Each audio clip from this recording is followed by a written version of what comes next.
اچھا، عرض یہ کرنی تھی آغا صاحب کہ ایک دفعہ پہلے بھی آپ کے ساتھ نشست ہوئی ہے اور اس میں ہم نے آپ کے سے کچھ مرجعیت کے حوالے سے سوالات کیے تھے. جی آج سر. میں خالصتاً تقلید کے حوالے سے دو چار سوالات آپ سے کرنا چاہتا ہوں. جی سر. اگر آپ کی اجازت ہوگی تو میرے 3 سوالات ہیں. تینوں سوالات اکٹھے آپ کی خدمت میں پیش کر دوں یا ایک ایک کر کے پیش کروں، جیسے آپ حکم آپ کریں گے. جیسے آپ کی مرضی، جیسے آپ کی مرضی ڈاکٹر صاحب.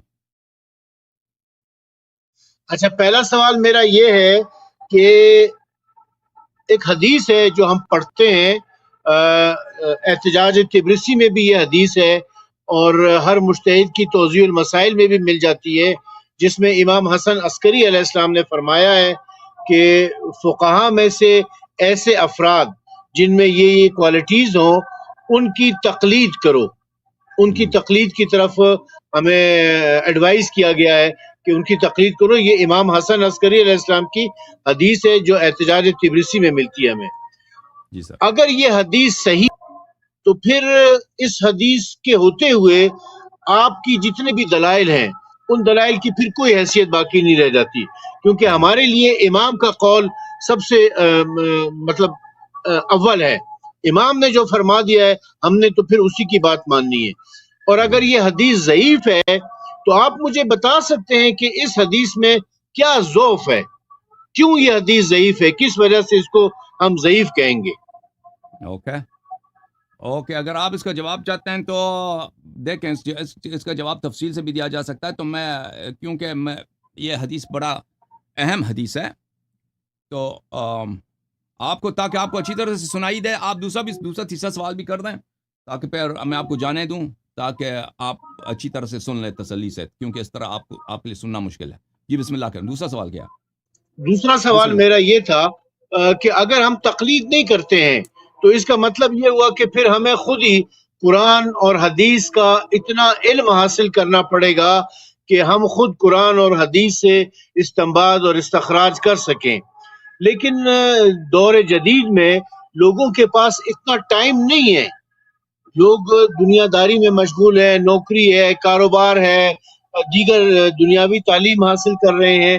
ہمارے پاس اتنا ٹائم نہیں، لوگوں کے پاس اتنا ٹائم نہیں کہ وہ قرآن اور حدیث کا اس حد تک مطالعہ کریں، اتنا ڈیپلی جائیں اور ایسے وہ علوم جو قرآن اور حدیث سے استنباط اور استخراج کرنے کے لیے ضروری ہیں ان سب کا علم حاصل کریں.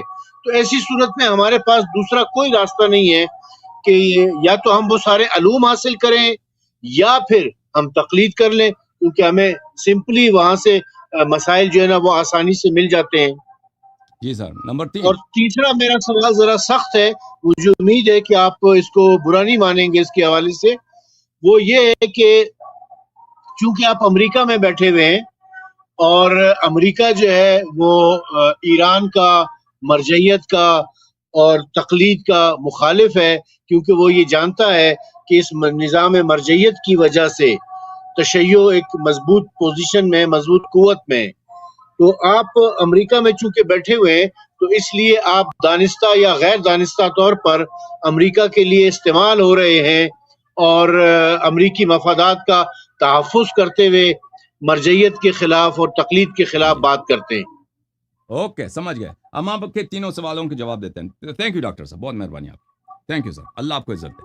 اوکے، ان کے پہلے سوال کا جواب یہ ہے میرے محترم ناظرین، جو حدیث تفسیر امام حسن عسکری علیہ الصلاۃ والسلام میں ہے. ایک تو دلالت اس کی کیا ہے، پھر دلالت کے ساتھ اس کی سند جماعت مجتہدین کے ساتھ کیا. میرے نزدیک تو یہ حدیث صحیح ہے. جماعت مجتہدین کے نزدیک البتہ یہ حدیث ضعیف ہے. حدیث ضعیف ہے. اور آپ کی خدمت میں عرض کروں، کیونکہ جماعت مجتہدین خود کہتے ہیں، یہ بات اچھی طرح سے رکھیں کہ ایک عام شیعہ آدمی جو ہے وہ قرآن و سنت سے کوئی بھی فرعی مسئلہ استنباط نہیں کر سکتا.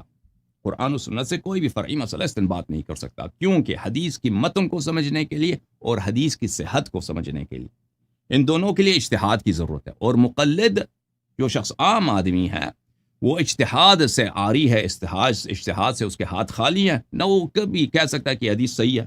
اس کو وہ کیسے پتہ چلا کہ وہ اس کو حدیث صحیح ہے؟ وہ تو کسی اور کی تقلید کرے گا کہ وہ فلانے نے کہہ دیا کہ صحیح ہے تو صحیح ہے، فلانے نے کہہ دیا یہ غلط ہے تو غلط ہے، یا ضعیف ہے تو ضعیف ہے. یا اس کی متن بھی وہ نہیں سمجھ سکتا. اسی لیے تو وہ کہتے ہیں تقلید ضروری ہے, کیونکہ حدیث کی صحت اور حدیث کا جو دلالت ہے اس کو سمجھنے کے لیے تقلید کی ضرورت ہے, اجتہاد کی ضرورت ہے, اجتہاد کی ضرورت ہے. اور ہم بات ہو رہی ہے عام آدمی کی, تو لہذا اس حدیث سے عام آدمی کے لیے قیامت تک آپ تقلید ثابت نہیں کر سکتے. کیوں ثابت نہیں کر سکتے؟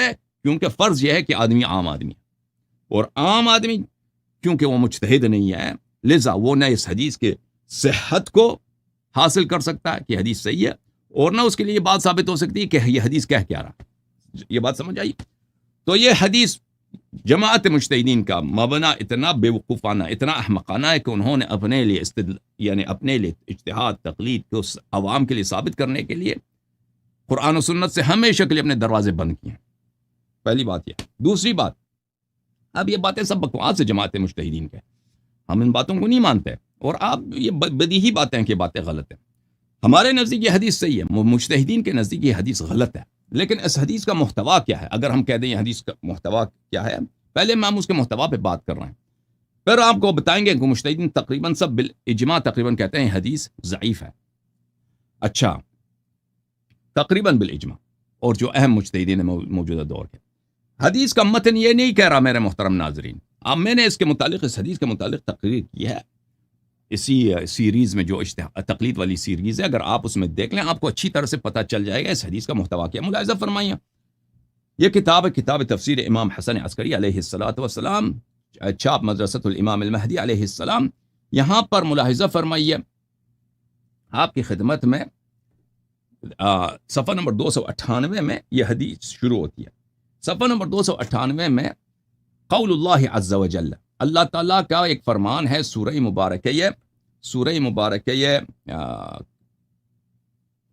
مبارکہ بقرہ میں, آیت نمبر ہے 78 اور 79. ایک منٹ, یہ میں اس کو کلر چینج کر دوں.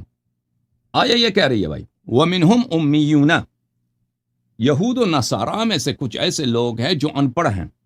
یہود و نصارہ میں سے کچھ ایسے لوگ ہیں ان پڑھ ہیں. لا يعلمون الكتاب الا امانی, وہ تورات و انجیل کو نہیں سمجھتے مگر ان کو کچھ وہم و گمان ہے کہ تورات میں یہ لکھا ہوگا, انجیل میں یہ لکھا ہوگا. ان کو خود نہیں پڑھ سکتے, وہ ان پڑھ لوگ ہیں. وَإِنْهُمْ إِلَّا يَظُنُّونَ, صرف ان کے پاس کیا ہے؟ تصورات ہیں کہ تورات میں یہ ہوگا, خود پڑھ نہیں سکتے تورات کو. اچھا, فَوَيْلٌ لِلَّذِينَ يَكْتُبُونَ الْكِتَابَ بِأَيْدِيهِمْ ثُمَّ يَقُولُونَ هَذَا مِنْ عِنْدِ اللَّهِ. تو علماء یہود و نصارہ انہوں نے کیا کیا؟ تورات و انجیل کو چینج کیا. کس طرح چینج کیا؟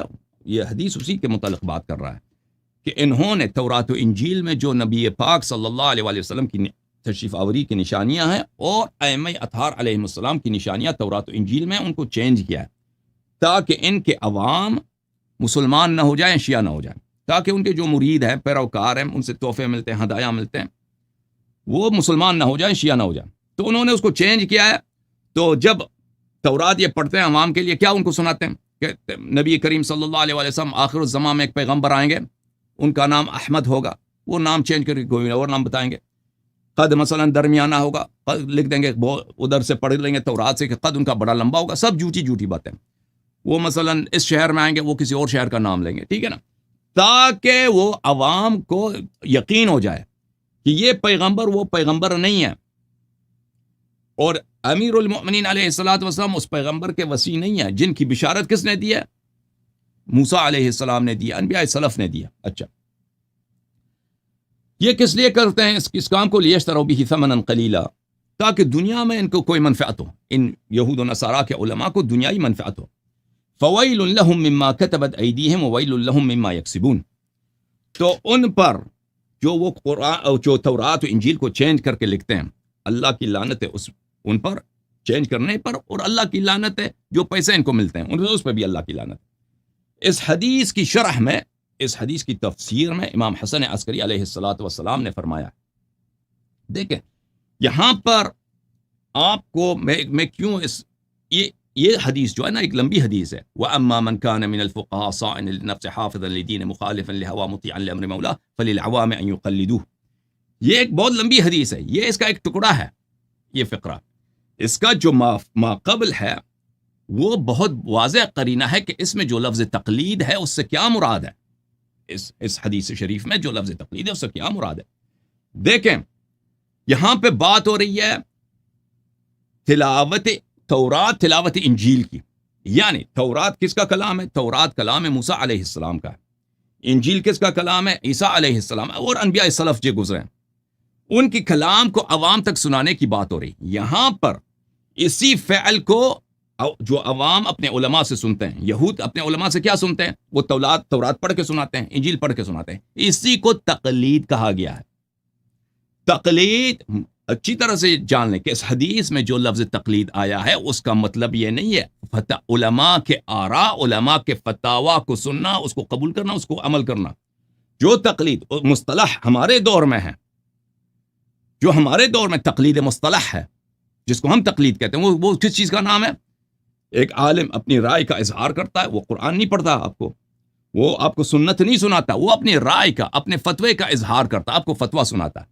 یہ اس کا فتویٰ، یہ اس کا جو رائے ہے، آپ اس کو سنتے ہیں، اس کو اخذ کرتے ہیں، اس پہ عمل کرتے ہیں، اس کا نام تقلید ہے. اس حدیث شریف میں اچھی طرح سے یاد رکھو تقلید اس معنوں میں نہیں آیا ہے.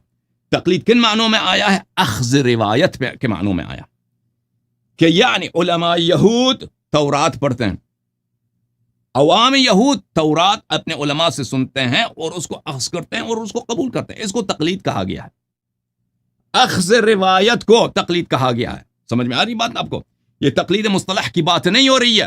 اسی طرح تو اس لیے وہاں پر جب کہا گیا وَأَمَّا مَنْ كَانَ مِنَ الْفُقَّهَاءِ صَائِنًا لِنَفْسِهِ، وہ مجتہد کی بات نہیں ہو رہی ہے، وہ روات احادیث کی بات ہو رہی ہے کہ کس راوی حدیث سے ہم حدیث اخذ کریں. راوی حدیث اگر دنیا دار ہے، جھوٹا ہے، فراڈی ہے، فرمایا کہ اس سے اخذ نہ کرو. کس راوی حدیث سے اخذ کرو؟ اس راوی حدیث سے حدیث اخذ کرو، اس راوی حدیث سے حدیث اخذ کرو جس میں یہ صفات ہیں جو امام علیہ السلام نے بتائیں، وہ بھی میں آپ کو بتا دوں. اچھا دیکھو، اب میں پورے حدیث کو آپ کی خدمت میں ابھی نہیں پڑھتا، اس میں بہت ٹائم لگے گا، ایک 1.5 گھنٹے لگیں گے، لیکن میں اس میں سے کچھ فقرے آپ کی خدمت میں پڑھ کے سناتا ہوں کہ تقلید کس کو، یہاں پہ تقلید کا کیا مطلب ہے. امام علیہ السلام نے فرمایا یہ اللہ تعالیٰ کے جو تورات ہے اس کو نہیں جانتے. جو عوام یہود تھے اس زمانے میں ان پڑھ لوگ تھے، وہ تورات پڑھ تو نہیں سکتے تھے، تورات صرف علماء پڑھتے تھے، تو تورات کو وہ نہیں پڑھ سکتے. ان کے پاس صرف کیا ہے؟ الا امانی الا ان يقرأ عليهم ويقال لهم ان هذا كتاب الله وكلامه لا يعرفون ان قرئ من الكتاب خلاف ما فيه. اللہ تعالیٰ فرماتا ہے کہ ان کو خود پتہ نہیں ہے کہ تورات میں کیا لکھا ہے. ان کو اگر کہہ دیں کہ اب یہ تورات ہے، یہ اللہ کا کلام ہے اور اس میں یہ لکھا ہے، اور آپ غلط پڑھتے جائیں، اگر آپ کو یہودی عالم ہے، ان کو وہ عوام کو نہیں پتہ چلتا.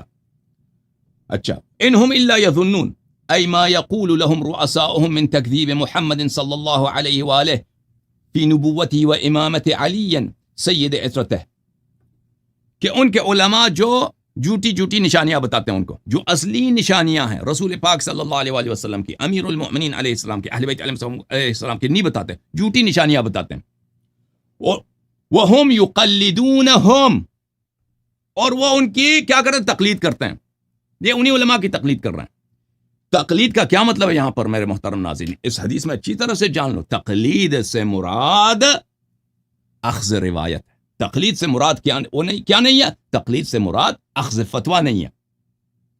مع انہ محرم علیہم تقلیدہم، حالانکہ ان پر حرام ہے کہ ان علماء کی تقلید کرے. کیوں حرام ہے؟ پھر امام علیہ السلام بتاتے ہیں کہ عوام کو پتہ تھا کہ یہ علماء دنیا دار ہیں، یہ علماء گنہگار ہیں، یہ علماء فاسق ہیں، یہ علماء مثلا پیسے، وہ اپنے ان کے جو ڈونیشن ہوتا ہے اس سے پیسے چراتے ہیں، اپنے اقربا کو پیسے دیتے ہیں، وہ جو غریب لوگ ہیں ان کو محروم رکھتے ہیں. تو عوام کو جب پتہ ہے کہ یہ فراڈی ہیں، یہ فاسق ہیں، تو ان کی تقلید ان پر حرام ہے. یہ تقلید کس کی بات ہو رہی ہے؟ حدیث کو اچھی طرح سے پڑھ لیں. وہ تقلید اس تقلید کی بات نہیں ہو رہی ہے جو تقلید آج کل اس معنوں میں استعمال ہوتا ہے. ایک اور یہ اخذ روایت کی بات ہو رہی ہے. اچھا، میں آپ کی خدمت میں عرض کروں یہاں پر کہ جماعت مجتہدین کے ایک بہت بڑے عالم گزرے ہیں، ان کا نام ہے شیخ مرتضی الانصاری رحمۃ اللہ علیہ. ان کو کہتے ہیں مجتہدین حضرات شیخ اعظم کہتے ہیں. یہ سیستانی وستانی ان کے سامنے جو ہے نا، ان کے ایک انگلی کے برابر بھی نہیں، ایک ناخن کے برابر بھی نہیں. شیخ مرتضی انصاری 200 سال پہلے گزرے، بہت بڑے مجتہد گزرے. یہ ان کی کتاب ہے التقلید، تقلید للشیخ العظم استاد الفقهاء والمجتہدین الشیخ المرتضی الانصاری، جلد نمبر 1. یہ کتاب چھپی ہے ایران میں سنہ 1415 ہجری قمری میں. اچھا، یہاں پر ملاحظہ فرمائیے صفحہ نمبر 41. فإن المراد بالتقليد في ذلك نذير قوله فللعوام أن يقلدوه مع أنه في مقام تجويز أخذ الخبر والحكاية عن العلماء. یہ فرماتے ہیں کہ للعوام ان يقلدوه میں تقلید کا کیا مطلب ہے؟ المراد من التقلید، مراد تقلید میں سے تجویز و اخذ الخبر، کہ اخذ الخبر، خبر بولتے ہیں حدیث کو، کہ حدیث کس سے ہمیں اجازت ہے کہ ہمیں اس سے حدیث قبول کریں، کیسے عالموں کو اس سے حدیث ہمیں لینی چاہیے، یہ اس کی بات ہو رہی ہے. وَأَمَّا مَنْ كَانَ مِنَ الْفُقَهَاءِ صَانِعِ النَّفْسِ فَلِلْعَوَامِ أَن يُقَلِّدُوا، عوام اس کی تقلید کریں. عوام اس کی تقلید کریں کیا؟ ایسے عالم سے حدیث اخذ کریں. وَالْحِكَايَةُ عَنِ الْعُلَمَاءِ، اخذ الخبر والحکایہ عن العلماء، ائمہ طاہرین علیہم الصلاۃ والسلام کے اخبار، علماء سے مراد ائمہ اطہار علیہم السلام، ان سے جو اخذ کیا جاتا ہے، ان سے ان کے جو فرامین ہیں. ایک اور بھی آپ کو قول دکھاؤں، یہ کتاب ہے نہایت الدرایہ فی شرح الکفایہ، تألیف الشیخ محمد حسین الاصفہانی. شیخ محمد حسین اصفہانی آیت اللہ خوئی کے استاد تھے، آخوند صاحب کفایہ کے شاگرد تھے، اور اپنے زمانے کے مراجع میں سے تھے، اور ان کی آراء نہایت دقیق ہوتے ہیں. اور یہ آپ کی خدمت میں نے بار بار عرض کیا ہے کہ ان افراد میں سے ہیں کہ اگر کوئی مرجع درس خارج دیتا ہے تو ان کے لیے بڑی عزت کی بات ہوتی ہے، بڑی احترام کی بات ہوتی ہے کہ اگر وہ اپنے درس خارج میں شیخ محمد حسین اصفہانی رحمۃ اللہ علیہ، جن کو کمپانی کے لقب سے بہت مشہور ہیں حوزے میں، اگر ان کو، کیونکہ ان کے والد صاحب کسی برٹش کمپنی میں ملازم تھے، ان کی وفات بھی زیادہ پرانا نہیں ہے، کوئی 80 سال پہلے گزرے ہیں، یہ انگریزوں کے زمانے میں کسی کمپنی میں کام کیا، ملازمت کی، تو ان کو کمپانی کہتے ہیں. تو یہ بیچارے تو یہ بہت بڑے مجتہد گزرے ہیں، کوئی صاحب کے استاد تھے. تو مجتہدین کے دروس خارج میں ان کی عزت کی بات ہے کہ ان کا کوئی قول وہ سمجھ سکیں اور نقل کر سکیں. یہ ان کی کتاب نہایت الدرایہ فی شرح الکفایہ المجلد الثالث. یہاں پہ ملاحظہ فرمائیے صفحہ نمبر 467 میں فرماتے ہیں کہ ائمہ طاہرین علیہم الصلاۃ والسلام کے زمانے میں فتویٰ کس طرح سے ہوتا تھا. فتویٰ كانت في الصدر الأول ان الافتاء كان في صدر الاول بنقل الخبر. فتویٰ جو ہے نقل حدیث کے ذریعے ہوتا تھا، پرانے علماء اپنے آراء ظاہر نہیں کرتے تھے. اچھا، ومنه تعرف ما في الاستدلال بقوله عليه السلام في للعوام ان يقلدوا. جب آپ کو یہ پتا چلا کہ ائمہ اطہار علیہ السلام کے زمانے میں فقہ تو تھی نہیں، ائمہ اطہار کے علیہ السلام کے زمانے میں فتویٰ نقل حدیث فتویٰ ہوتا تھا، نقل حدیث. تو اب اگر یہ پتا چلا فللعوام ان يقلدوا بھی پتا چل جائے گا. واما من كان من الفقهاء صانع لنفسه فللعوام ان يقلدوا. جب فتوی تو اس سے کیا مراد بن جاتا ہے؟ ہاں وہ خود فرماتے ہیں فإن قبول الأخبار من غیر دلیل على المخبر به يصدق عليه التقلید عرفا كما يدل عليه مورد هذا الخبر فراجع.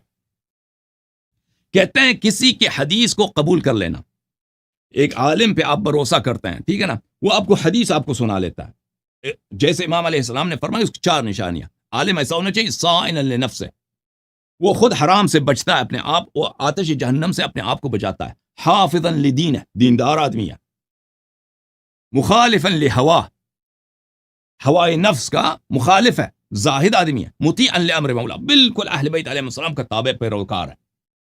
اگر ایسے عالم آپ کو ملے تو اس کے حدیث کو آپ قبول کر لو، اس سے حدیث سیکھ لو. وہ جو کہہ دے یہ حدیث ہے تو تم اس پہ شک نہ کرو، لیا کرو اس کی حدیث کو. سمجھ میں آئی نا بات آپ کو؟ کہ یہ فرماتے ہیں اسی کو تقلید کہا گیا ہے.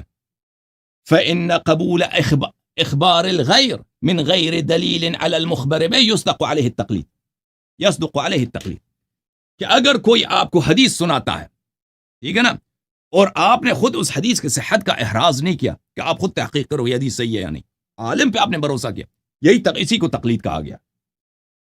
اچھا، مزید آپ کی خدمت میں یہ کتاب ہے بدایت الوصول فی شرح کفایت الاصول تألیف آیت اللہ الشیخ محمد طاہر آل شیخ راضی. یہ بھی جو ہے نا خوئی صاحب کے ہم دور تھے، یہ بھی نائینی اور محمد حسین اصفہانی ان لوگوں کے شاگرد تھے، یہ غازی عراقی کے شاگردوں میں سے تھے. سنہ 1980 کے قریب ان کی وفات ہے. بہت بڑے عالم تھے نجف اشرف میں. اچھا، خوئی صاحب کے اقران میں سے یہ کتاب جلد ہے نمبر 9 بدایت الاصول فی شرح کفایت الاصول. یہاں پر صفحہ نمبر 337 میں فرماتے ہیں بلی ومورد روایات التقلید ہی نقل الروایہ. تقلید کی جو روایت ہے، اور تو ایک روایت ہی نہیں تقلید کی، صرف ایک ہی روایت ہے فللعوام ان یقلدوا. اس کا کیا محل ورود کیا ہے؟ اس سے مقصود کیا ہے؟ نقل روایت ہے. اس سے نقل روایت ہے. فللعوام ان يقلدوا والتأمل في الحديث بطوله يظهر منه أن مورده أيضا نقل الرواية. وإن المراد من قوله عليه السلام أن يقلدوه وأن يرجعوا إليه في مقام النقل ويأخذوا بنقله. اگر آپ تأمل کریں اس عبارت میں فللعوام ان يقلدوا، اس حدیث میں تأمل کریں پوری حدیث پر، اس سے ثابت ہو جاتا ہے کہ اس حدیث کا مورد، اس حدیث کا محل ورود کیا ہے؟ نقل روایت ہے، نہ نقل فتویٰ اور بیان فتویٰ. جب یہ پتہ چلا میرے محترم ناظرین آپ کو کہ پہلے تو بات تو یہ حدیث کے متن میں جو قرینہ ہے، واضح قرینہ ہے کہ یہود عوام کی بات ہو رہی، وہ حدیث بہت لمبی ہے، 2.5 صفحوں کی حدیث ہے. اس میں سب یہودیوں کی بات اور بنی اسرائیل اور نصارہ کی بات ہو رہی ہے کہ یہ لوگ اپنے علماء کے غلط روایات کو قبول کرتے تھے، اسی کو تقلید کہا گیا. ٹھیک ہے نا؟ تو پھر راوی پوچھتا ہے امام علیہ السلام سے، راوی امام علیہ السلام سے پوچھتا ہے کہ اگر وہ اپنے علماء کی غلط روایات کو قبول کرتے تھے، ٹھیک ہے نا، تو اللہ تعالیٰ نے ان کی مذمت کیا. تو شیعہ علماء بھی تو یہ ہے نا، شیعہ عوام بھی تو یہ اپنے علماء کے احادیث کو یہ قبول کرتے ہیں، بغیر کسی تحقیق کے علماء کے احادیث کو قبول کرتے ہیں، تو ان کی بھی مذمت ہونی چاہیے. پھر یہ فقرہ ملاحظہ فرمائی اسی حدیث میں وَقَدْ عَلِمُوا أَنَّهُ لَا يَجُوزُ قَبُولُ خَبَرِهِ وَلَا تَصْدِيقِهِ فِي حِكَايَتِهِ وَلَا الْعَمَلُ بِمَا يُؤَدِّيهِ إِلَيْهِمْ أَمَّنْ لَمْ يُشَاهِدُوا. یہاں پہ دیکھیں تقلید کس کو کہا گیا ہے؟ لا يجوز قبول خبره ولا تصدیق فی حکایته. یہود عوام تقلید کرتے ہیں اپنے علماء کی. تقلید عوام، حالانکہ ان کی تقلید نہیں کرنا چاہیے. یہود عوام یہ تقلید نہیں کرنی چاہیے. اس سے کیا مراد ہے؟ یعنی ان کو ان کی احادیث، یہود عوام جو حضرت موسیٰ علیہ السلام کے احادیث اپنے عوام کو سناتے ہیں، ان کو نہیں قبول کرنی چاہیے، کیونکہ ان کو پتہ ہے کہ علماء کیا ہیں، یہ دنیا دار علماء ہیں. اچھا، جب یہ پتہ چلا فَأَمَّا مَنْ كَانَ مِنَ الْفُقَهَاءِ صَائِلًا لِنَفْسِهِ حَافِظًا لِدِينِهِ مُخَالِفًا لِهَوَى مُطِيعًا لِأَمْرِ مَوْلَاهِ فَلِلْعَوَامِ أَن يُقَلِّدُوا. یہاں پر فقیہ سے مراد علماء حدیث ہے، نہ مجتہدین. اس زمانے میں شیعوں کے پاس اجتہاد ہی نہیں تھا، اس زمانے میں شیعوں کے پاس فقہ ہی نہیں تھا. وہ تو میں نے آپ کو بار بار دکھا دیا. آخون صاحب کفایہ، خمینی صاحب، اللہ آپ کا بلا کرے، اور کتنے علماء، آغا خوئی، آغا نائینی، یہ سب کہتے ہیں کہ ائمہ طاہرین علیہ السلام کے زمانے میں اجتہاد نہیں تھا. جب مجتہد ہی نہیں تھا تو تقلید کیسے ہونی چاہیے؟ وہاں پہ روات احادیث تھے، روات حدیث کو فقیہ کہا گیا. اور لغوی لحاظ سے یہ ایک جھوٹی ادعا ہے جو ہمارے مجتہدین ادعا کرتے ہیں. مجتہد کو فقیہ بولتے ہیں، مجتہد فقیہ نہیں ہے. فقیہ کون ہے؟ فقیہ راوی حدیث ہے. مجتہد ہے، مجتہد مفتی ہے، مجتہد علم اجتہاد جانتا ہے. فقہ مصطلح جو ہے، یہ فقہ مصطلح کو جو یہ جماعت عمریہ سے ماخوذ ہے، ائمہ طاہرین علیہ السلام کے اصطلاحات میں، ان کے لسان میں مجتہدین کی مذمت ہے. مجتہدین اور فقہ کا اطلاق ان پہ نہیں ہوا ہے. فقہ، لفظ فقہ کس کے لیے؟ روات کے لیے. اچھا، تو یہاں پر کس کی حدیث ہم قبول کریں؟ وہ روات احادیث جو دیندار ہیں، اپنے آپ کو جہنم سے بچاتے ہیں، حافظا لدین ہے، اپنے دین کے حافظ ہیں، مخالفا لہوا، ہوائے نفس کے مخالف ہیں، مطیعا لامر مولا، اہل بیت علیہ الصلوۃ والسلام کے فرامین کے وہ اتباع کرتے ہیں. فللعوام ان یقلدوا. شیعہ عوام کو ان سے حدیث اخذ کرنا چاہیے. یہ پتہ چلا نا آپ کو؟ اچھا، جب یہ پتہ چلا میرے محترم ناظرین، اور اب اس زمانے میں فقہ نہیں تھا، اجتہاد نہیں تھا، تو اس کو آپ یاد کیجئے کہ میں نے پرانے اپنے جو میرے لیکچرز ہیں اور جو میرے مناظرات ہیں، اس پہ میں نے کافی سارے دلائل دیے تھے. علماء کے بہت سارے اقوال میں نے آپ کو دکھا دیے تھے کہ اہل بیت طاہرین علیہ السلام کے زمانے میں اجتہاد نہیں ہوتی تھی. اچھا، اب یہ پہلی بات کہ اس حدیث کی دلالت ہم سند قبول بھی کر لینا، جیسے ہم اس کی سند منظور ہے، تو اور ہم یہ کہہ دیں جماعت مجتہدین جو کہتے ہیں عوام کو سند نہیں سمجھ آ سکتی اور دلالت بھی نہیں سمجھ آ سکتی، ان باتوں کو چھوڑ دیں اور کہہ دیں سند قبول بھی کریں نا، تو یہ ہمارے لیے، ہم جو اجتہاد کے طریقے کو اور تقلید کے طریقے کو رد کرتے ہیں، یہ ہمارے لیے حجت ہے، نہ کہ ہم پر حجت ہے. یہ حدیث ہمارے ضد میں نہیں ہے، یہ ہمارے ہی موقف کی اس بات کر لیتا ہے، اس حدیث کا محتوا. پھر اس مرحلے کو سے آگے بڑھتے ہیں. جماعت مجتہدین خود کہتے ہیں یہ حدیث ضعیف ہے. وہ تو کبھی اس حدیث سے استدلال ہی نہیں کر سکتے. ملاحظہ فرمائیے یہ کتاب ہے التنقیح فی شرح العروۃ الوثقی، کتاب التنقید آیت اللہ خوئی کے دروس ہیں. یہاں پہ ملاحظہ فرمائیے صفحہ نمبر 184 میں فأما من كان من الفقهاء صائنا للنفس حافظا لدينه فللعوام أن يقلدوه أن الرواية ضعيفة السند. روایت ضعیفة السند. ختم. خوئی نے کہہ دیا جماعت مجتہدین کے استاد نے خوئی. یہ خوئی کون ہے؟ یہ سیستانی کا استاد ہے، وحید خراسانی کا استاد ہے، صادق روحانی کا استاد، ان سب کا استاد. یہ فخر سے کہتے ہیں، ان کی فخر یہی ہوتی ہے کہ ہم نے خوئی صاحب کی شاگردی کی ہے. یہ کتاب ہے الاجتہاد والتقلید. تعلیف کون؟ خمینی صاحب کی تقلید ہے. ٹھیک ہے نا؟ خمینی صاحب یہ قم میں چھپی ہے. بلے الاخبار التي استدل بها على حجیت قول المفضول. غیر عالم کی تقلید کے مسئلے پر کہتے ہیں اس یہ حدیث ہے. واما من كان من الفقهاء صائنا للنفس، تفسیر امام حسن عسکری علیہ السلام سے جو مروی ہے مع ضعف سند ہے. یہ حدیث ضعیف ہے. یہ حدیث ضعیف ہے بھائی. پہلی بات ہے کہ یہ حدیث ضعیف ہے. اس کے بعد بھی کہتا ہے کہ اس سے حجیت غیر حدیث حجیت تقلید غیر عالم ثابت نہیں ہوتا. اچھا یہ کتاب بحوث فی علم الاصول، تعلیف شاہرودی صاحب کی تعلیف ہے جو بھی مرے قاضی قضات تھے ایران میں. بڑے ہی فاسد آدمی تھے. اور یہ اپنے استاد کے، ان کا استاد تھا محمد باقر الصدر جس کو صدام نے قتل کیا تھا. وہ بڑے مشہور تھے، وہ بڑے ذہین آدمی تھے باقر الصدر. یہ باقر الصدر میرے خیال میں استاد تھے شیخ بشیر نجفی صاحب کے. اچھا خوئی صاحب کے بھی شاگرد رہ چکے ہیں، باقر الصدر کی بھی میرے خیال میں رہ چکے ہیں یا نہیں رہ چکے ہیں، مجھے نہیں معلوم. یہ جزء رابع ہے باقر الصدر کا. کیا ہے؟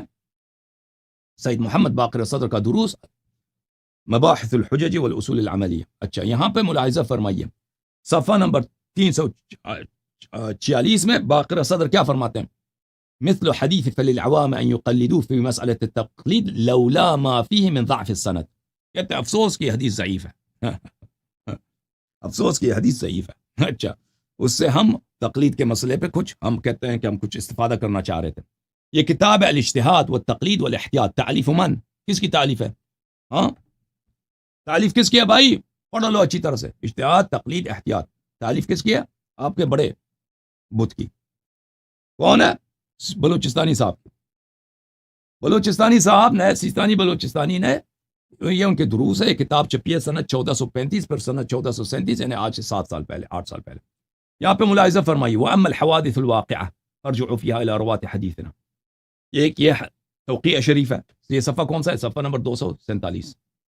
ایک تو توقیع شریف ہے، اور پھر توقیع کے بعد من كان من الفقهاء صائنا للنفس فللعوام ان يقلدوه والروایتان الاخیرتان وان كانتا ضعیفتین. یہ دونوں روایتیں توقیع بھی ضعیف ہے، اور تفسیر امام حسن عسکری علیہ السلام فللعوام ان يقلدوه وہ بھی ضعیف. یہ کس کا قول ہے؟ سیستانی بلوچستانی کا. اچھا آیت اللہ خوئی پھر اپنے تنقیح میں ایک اور مقام پہ بھی اس حدیث کی تصحیح کرتے ہیں. یہ کتاب التنقیح فی شرح العروۃ الوثقی تعلیف الخوئی. ملاحظہ فرمائیے صفحہ نمبر 61 میں کہتے ہیں ان التکلم فی مفہوم التقلید لا يكاد يترتب عليه ثمرة فقهیہ وذلك لعدم وروده في شيء من الروایات. کہتے ہیں مفہوم تقلید، لفظ تقلید کی بات نہیں، مفہوم تقلید کسی بھی حدیث میں نہیں ہے. ہاں ایک حدیث میں ہے روایت احتجاج میں فللعوام ان يقلدوا الا انها روایت مرسلۃ غیر قابلۃ للاعتماد علیہا. یہ حدیث ہے ضعیف. کہتے ہیں یہ مرسل ہے، معتمد نہیں ہے، قابل اعتماد نہیں ہے. یہ کتاب ہے مبانی منہاج الصالحین، تعلیف آیت اللہ سید تقی طباطبائی قمی رحمہ اللہ. یہ بھی پچھلے 2 سال پہلے وفات ہو گئے تھے. یہ خوئی صاحب کے بہت بڑے شاگرد تھے، اور بہت ہی یہ پوری ان کے خاندان مراجع کے خاندان. ان کے والد صاحب جو تھے نا آغا حسین قمی طباطبائی رحمۃ اللہ علیہ، بہت ہی زاہد آدمی، بہت ہی ولائی. یہ پورا خاندان کا بڑا مولائی خاندان ہے. یہ آیت اللہ طباطبائی قمی جو لوگ ہیں نا، پورے ان کے، اور انقلاب کے بعد یہ بڑے مظلوم ہو گئے تھے. انقلاب سے پہلے ان کے خاندان نے بڑے احسان کیے تھے خمینی صاحب پر، اور انقلاب کے بعد خمینی اور پھر خامنئی صاحب نے ان کو جو دبایا تھا، بری طرح سے ان پہ ظلم، بہت سارے ظلم کیے تھے. اب وہ کہانی لمبی ہے ان کی. یہ مبانی منہاج الصالحین جز نمبر 1 کتاب چھپی ہے قم میں سنت 2005 میں. ملاحظہ فرمائیے صفحہ نمبر 22 میں وہ یہی کہتے ہیں کہ پہلے یہی تو کہتے ہیں کہ تقلید کسی حدیث میں نہیں ہے، پھر کہتے ہیں ہاں تقلید ایک حدیث میں ہے، روایت احتجاج میں جو امام حسن عسکری علیہ السلام کی تفسیر سے لے کے آئے ہیں. واما من كان من الفقهاء وهذا الحديث ضعيف سندا بالارسال، یہ حدیث مرسل ہے اور سند کے لحاظ سے ضعیف ہے. ٹھیک ہے نا؟ اور بھائی کتنے مجتہدین اس کو تضعیف کریں تو ضعیف، خوئی، خمینی، سیستانی، یہی تو آپ کے بڑے بت ہیں. یہ کتاب ہے انوار الاصول، مکارم شیرازی صاحب کی، انوار الاصول جز نمبر 3. اچھا یہاں ملاحظہ فرمائیے صفحہ نمبر 591 میں، والعمدہ فی المقام والذی یسهل الخطب ان تکلم فی مفہوم التقلید لا يترتب علیہ ثمرة فقہیہ وذلك لأنه أمر حادث في مصطلح الفقهاء لم يرد في آية ولا رواية ولا معقد إجماع. کہتے ہیں تقلید پہ کوئی فقہی ثمرہ تو مترتب ہی نہیں ہوتا، یہ تو حادث ایک، وذلك لأمر حادث، یہ ایک نیا اصطلاح ہے جو مجتہدین نے بنایا، نہ کسی آیہ میں ہے، نہ کسی روایہ میں ہے، اور نہ کسی اجماع ہے. الا فی مرسلۃ الاحتجاج عن العسکری علیہ السلام، صرف امام حسن عسکری علیہ السلام نے سے جو طبرسی نے اپنے کتاب احتجاج میں نقل کیا. فاما من كان من الفقهاء صانع لنفسه فللعوام ان يقلدوا لكنها مضاعفا الى ضعفها من ناحيه السند. کیا کریں کہ حدیث ہے ضعیف، ختم بات، ضعیف. ٹھیک ہے نا؟ اور بھائی ضعیف ہے کہ نہیں ہے؟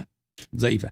تو پھر میرے محترم ناظرین، پہلی بات دلالت کے لحاظ سے حدیث پوری طرح تو پڑھنا، حدیث میں اخذ روایت کو تقلید کہا گیا، تقلید کہا گیا. حدیث صحیح ہے لیکن اس کا متن کا تعلق ہی نہیں اجتہاد سے اور مفتی کے قول قبول کرنے سے. اس کا متن کس کو کہہ رہا ہے؟ حدیث کے قبول کرنے کے، کہ کس شخص سے ہم حدیث قبول کریں. اشیاء عوام ہے بھائی، ان کو حدیث کا تو پتہ نہیں ہے، ہر ایک تو تحقیق نہیں کر سکتا.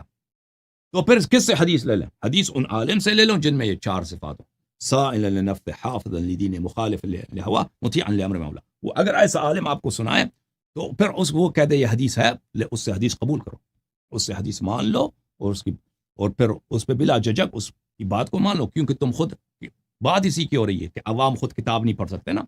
اچھا امام علیہ السلام نے طریقہ بتا دیا. اور پھر یہ اگر اس متن جو ہے اس حدیث کا متن، اور پھر اس کے متن کا اس حدیث کے متن کا یہی مطلب ہے، اخذ روایت مطلب ہے، اور اخذ فتویٰ معنی نہیں ہو سکتا. اس کی دلیل کیا ہے؟ ائمہ طاہرین علیہ السلام کے زمانے میں اجتہاد تھی ہی نہیں. میں نے آپ کو کتنا دفعہ دکھایا، مثلا ملاحظہ فرمائیے کتاب کفایت الاصول آخوند خراسانی صاحب کی، صفحہ نمبر 299.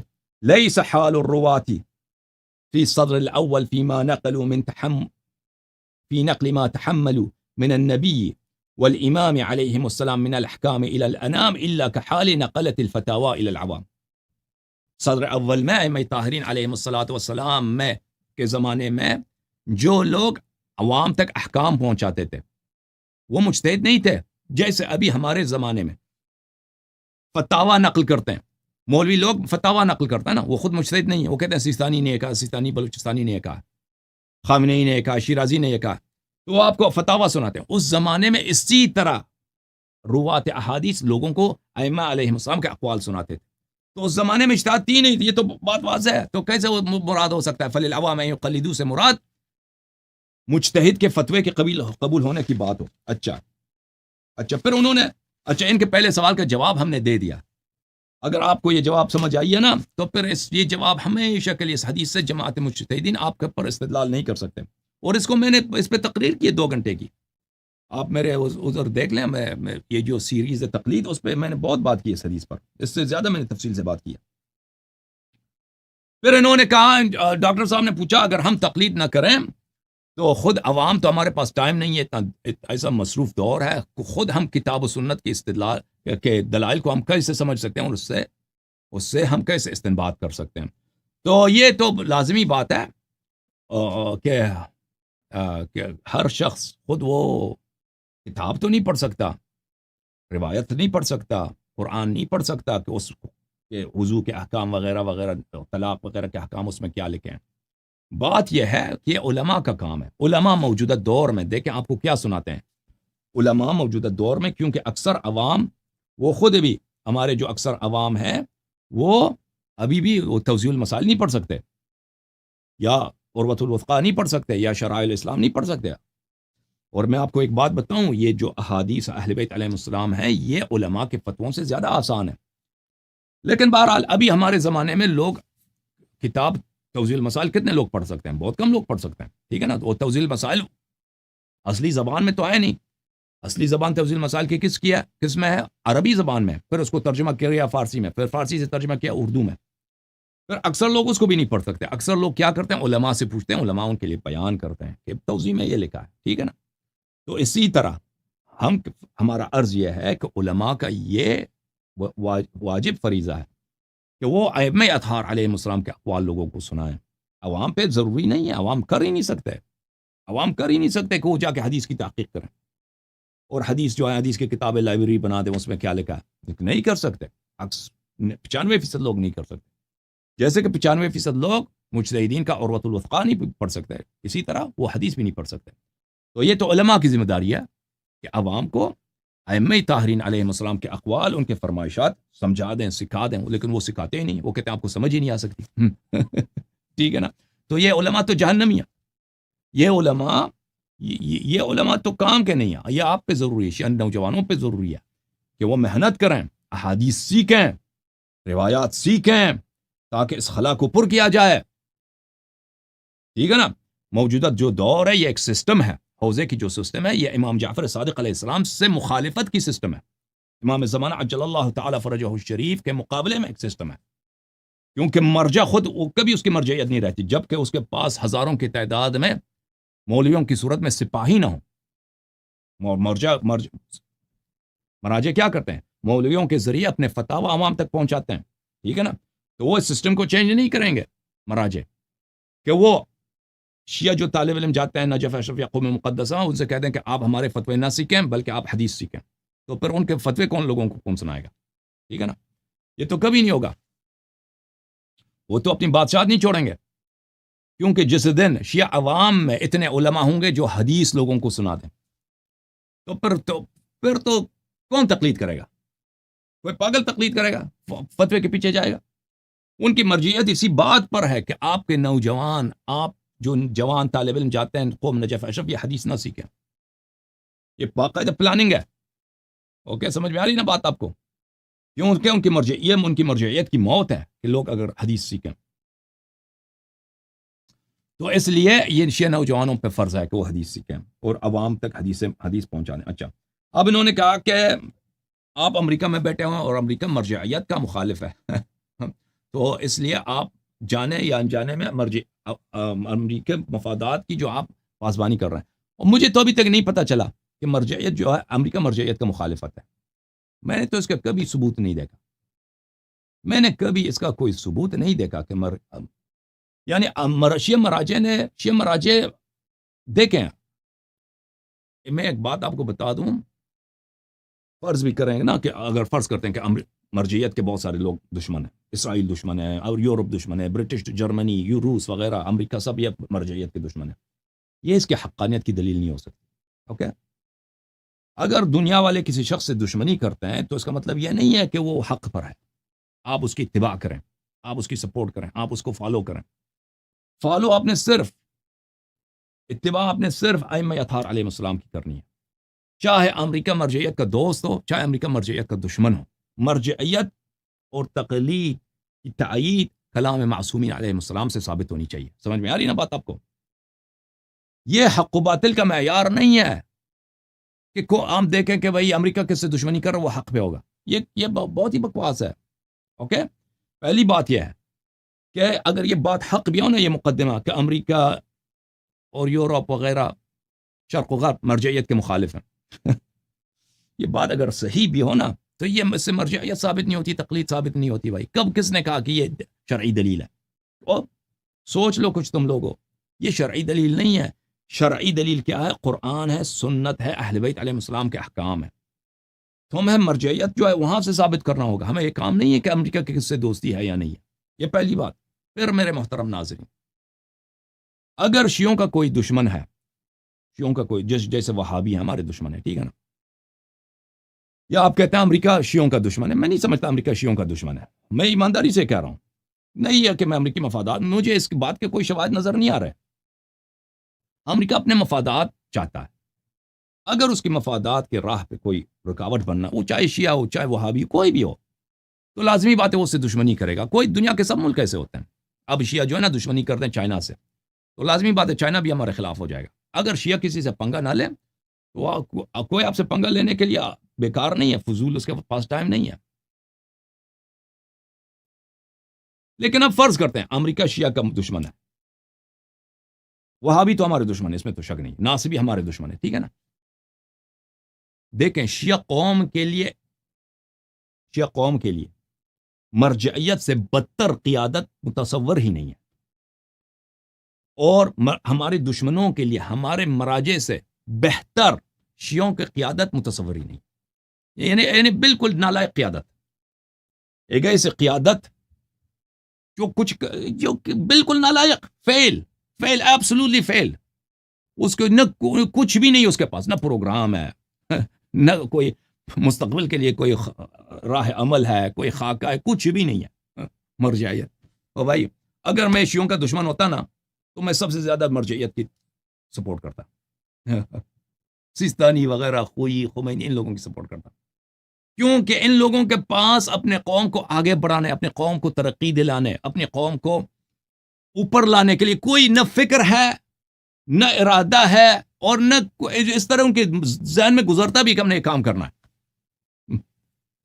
ابھی آپ پاکستان میں ہیں, دیکھیں پاکستان میں آپ یا ہندوستان میں, وہاں 40-50 کروڑ شیعہ رہتے ہیں, پاکستان میں 30-40, ادھر 30-40 ہندوستان میں. آپ سمجھتے ہیں کہ سیستانی کیا آپ کے لیے کیا مثلا اس کی لیڈرشپ کیا ویژن ہے آپ لوگوں کے لیے؟ اور بھائی کوئی بھی لیڈر ہے نا اپنے قوم کے لیے, مثلا فرض کریں ذوالفقار علی بھٹو تھے, پاکستان کے لیڈر تھے, ایک قائد تھے. اگر ایک صادق لیڈر ہوتا ہے, ایماندار لیڈر تھا, اس کی نیت ہوتی ہے اس کے لیے اس کی ایک منزل کی طرف اس نے لے کے جانا ہوتا ہے اپنے قوم کو.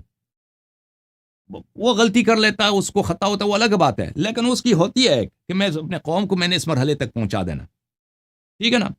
یا مثلا Imran Khan P T I کے تھے, وہ سچ کہہ رہا تھا یا جھوٹ کہہ رہا تھا, اس کے کچھ ویژنز تھے پاکستان کے لیے, ٹھیک ہے نا. میں تو اس کا حامی تو نہیں ہوں عمران خان کا, لیکن وہ ایک لحاظ سے مثلا ان کا جو دینی تعصب ہے, جو طالبان کا حامی تھا, اسی طرح پاکستان میں وہ طالبان جو گروپ ہوتے ہیں ٹیررسٹ, ان کا حامی تھا, اور ایک لحاظ سے اس کا کچھ ذہن میں کچھ تھا غلط.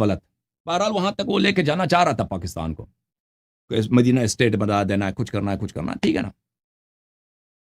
یا فرض کریں طیب اردوان ہے, ترکی کے لیڈر ہے نا, وہ اپنے قوم کو ایک منزل تک آگے لے کے جانا چاہتا ہے. یا فرض کریں آغا خان صاحب ہے, پرنس کریم آغا خان ہے اسماعیلیہ کے, وہ کوئی سیاسی لیڈر بھی نہیں, مذہبی لیڈر ہیں, سیاسی کام نہیں کرتے.